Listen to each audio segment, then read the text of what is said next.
Berlin emergency room is crackling with tension. So thick you can practically taste the metallic tang of fear. Every few seconds, a heart monitor's desperate beat slices through the silence. On the bed, a patient is crashing. His blood pressure is a plummeting stone. His breathing, a shallow, ragged whisper. At the foot of the bed stands a renowned visiting specialist from Australia. His face a mask of intense concentration. He's an expert, flew across the world for his diagnostic genius. And yet, he's stopped. All around him, a fury of white coats, the German medical team, move with a frantic, directionless energy. This is their turf, one of Europe's most advanced hospitals, but they're caught in a spiral of confusion. Every test they run, every theory they float, leads to a dead end. The patient's body is a puzzle they can't solve, and they're running out of time. They are, in a word, hanged. The machines scream a prelude to the inevitable. But in the corner of the room, doing her job with a quiet, almost invisible efficiency, is a young Filipino nurse. And she's about to change everything.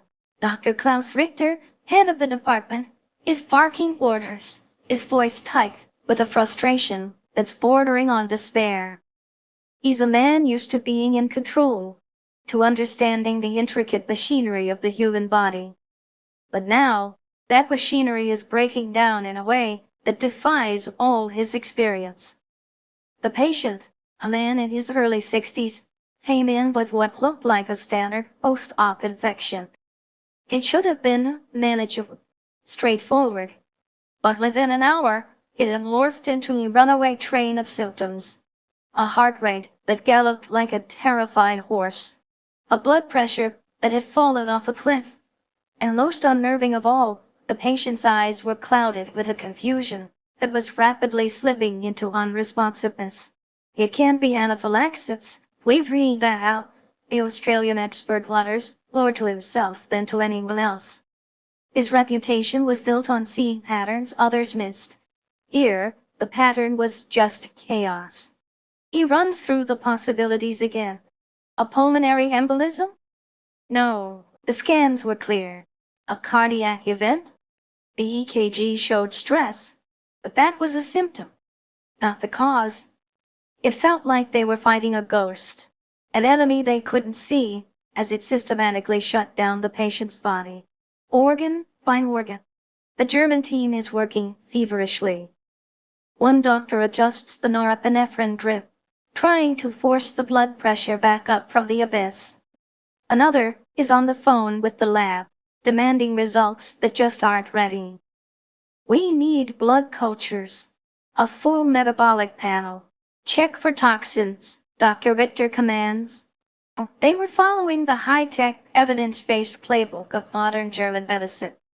They had the best equipment, the most advanced drugs, the most rigorously tested procedures. They had everything, except for an answer. Just outside the room, the patient's wife stands with her hands clasped so tightly, her knuckles are white. She's watching a team of celebrated doctors, the best in Germany, joined by a world-renowned Australian expert. And they were losing. The sterile, controlled ER felt like the deck of a sinking ship, with the captain and his senior officers staring at the storm, utterly powerless. The beeping of the monitor gets more insistent, the interviews shorter. In that room, a life was slipping away, and no one knew how to stop it. Amidst the controlled chaos, Sophia Lalasco moves with a practiced, graceful efficiency. At 32, she's one of the newer nurses in the unit, having arrived in Berlin just over a year ago. To the senior doctors, she's part of the background hum of the ER. Competent, diligent, why? She checks ID lines, records vitals, and makes sure the crash cart is ready. She does her job, and she does it well. But as she works, she's also watching and listening. Not just to the shouted orders and frantic debates, but to the patient. Chondritoi sent entwined. Her eyes aren't glued to the flashing numbers on the monitors. They're on the man in the bed. She notices the sun bottling of his skin, a faint web-like pattern that the bright overhead lights almost wash out. When she adjusts his blanket, she feels the barely perceptible coolness in his hands and feet, a sign his circulatory system is pulling back, sacrificing the limbs to save the core. She hears the change in his breathing, a shift so minor that the electronic sensors hadn't flagged it. But to her, it was a crucial clue. While the doctors were looking at the data, Sophia was looking at the person. This scene, this terrifying dance on the edge of life and death, wasn't new to her. It was a different setting, a different language, but the dance was the same. She'd seen it before in the crowded, under-resourced wards of a Manila hospital. She'd seen it in Singapore, where she worked for 3 years before coming to Germany.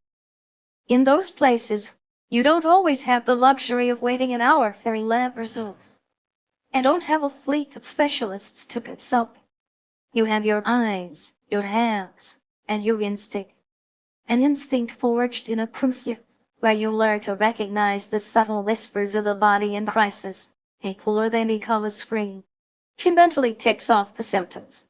The sudden drop in blood pressure, the racing heart, the confusion, the sudden skin changes. The doctors were chasing individual symptoms, trying to fix the numbers. But Sophia was seeing a constellation, a terrifyingly familiar pattern. This wasn't a dozen separate problems. It was one single, catastrophic cascade. Sepsis. Not just an infection, but septic shock, where the body's overwhelming response starts to destroy its own tissues and organs. She knew that in septic shock, every minute the treatment is delayed, the chance of survival plummets. They weren't just running out of time. They were already behind.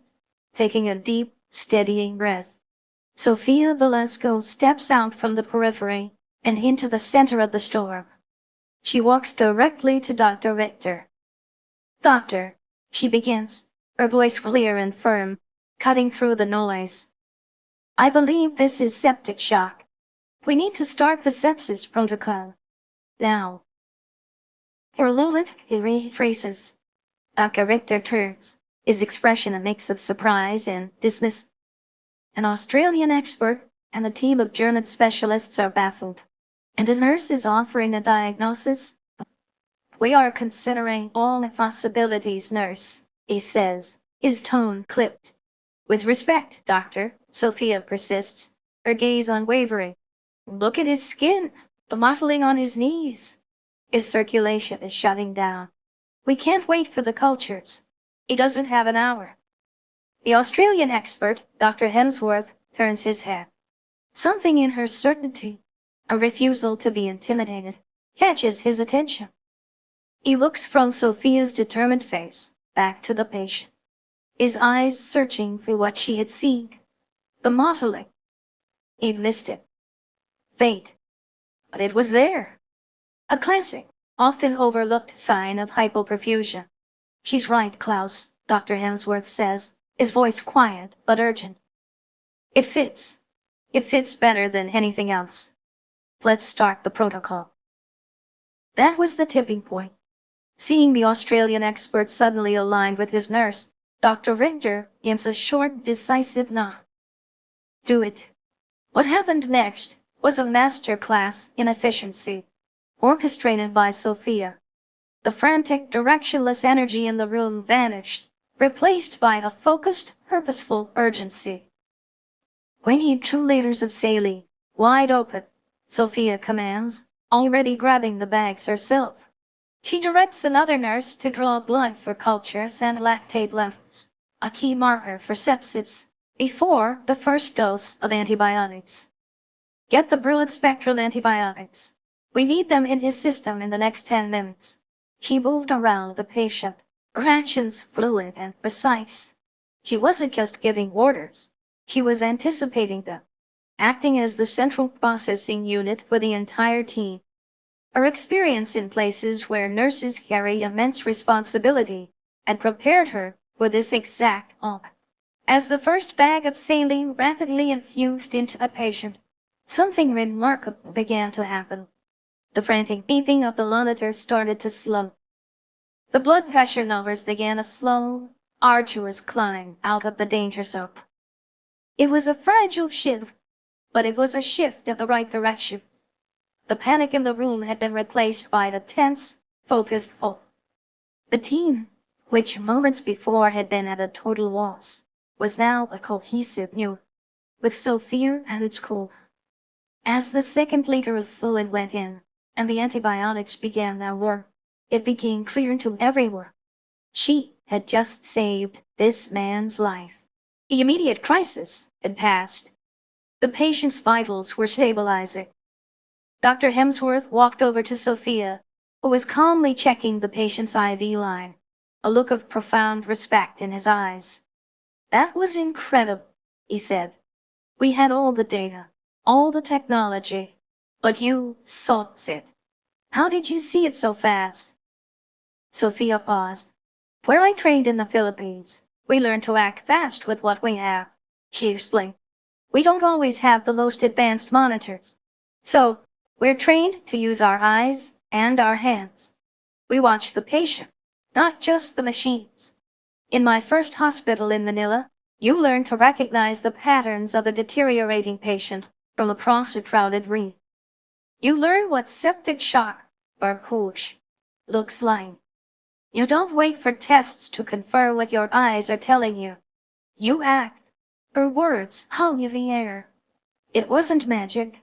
It was a different kind of expertise, forged not in high-tech labs, but in the high-pressure reality of healthcare systems, where nurses are the primary front line.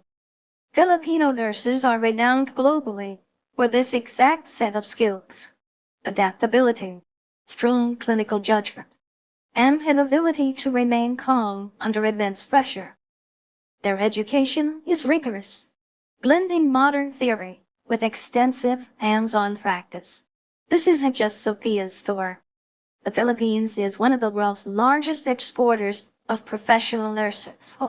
Out of hundreds of thousands of licensed Filipino nurses, a staggering portion, estimated to be over $300,000, are working abroad in countries like the United States, the United Kingdom, the Middle East, Australia, and Germany. They are known for bringing not just their skills, but a unique cultural approach to caregiving, often described as combining high-level competence with deep compassion. What the doctors in that room had just witnessed was the collision of two worlds: the data-driven, technology-heavy approach of Western medicine, and the high-touch, observation-based, and resilient approach of a Filipino nurse. And in that moment, the latter proved to be the critical, life-saving factor.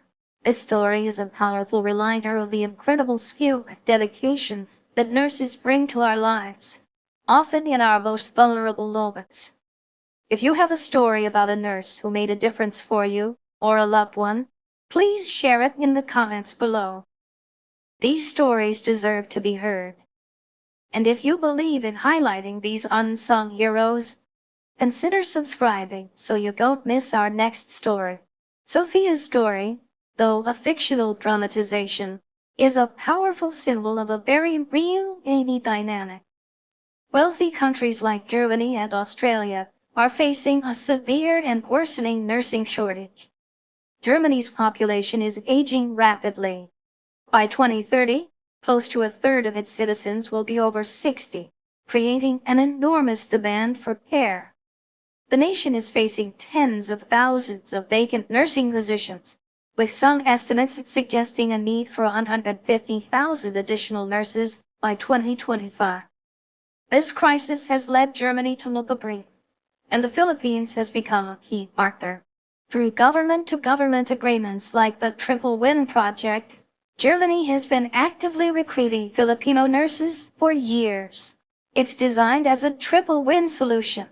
The German healthcare system gets a highly skilled nurse. The Filipino nurse gets a well-paying job and career opportunities. and the program invests in training back in the Philippines to help strengthen the local workforce.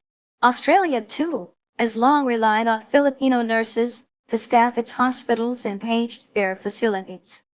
The country is grappling with its own nursing shortage, with one government study projecting a shortfall of over 70,000 nurses by 2035. However, the path for Filipino nurses to work in Australia can face regulatory hurdles. While Australia has streamlined its registration process for nurses from some countries, the Philippines is not currently on that list, meaning many experienced Filipino nurses must go through a longer assessment process. Despite the challenges, the demand remains immense. Filipino nurses are sought after for their strong work ethic, English proficiency, and renowned patient-centered care. The story of Sophia is the story of thousands of real nurses who navigate complex immigration systems and cultural differences to fill these critical gaps. They aren't just plugging holes in a system. They are importing a level of skill, resilience, and compassion that strengthens the healthcare of their adopted homes. They are a vital, indispensable part of the global health workforce. Back in the Berlin emergency room, a new kind of quiet has settled in.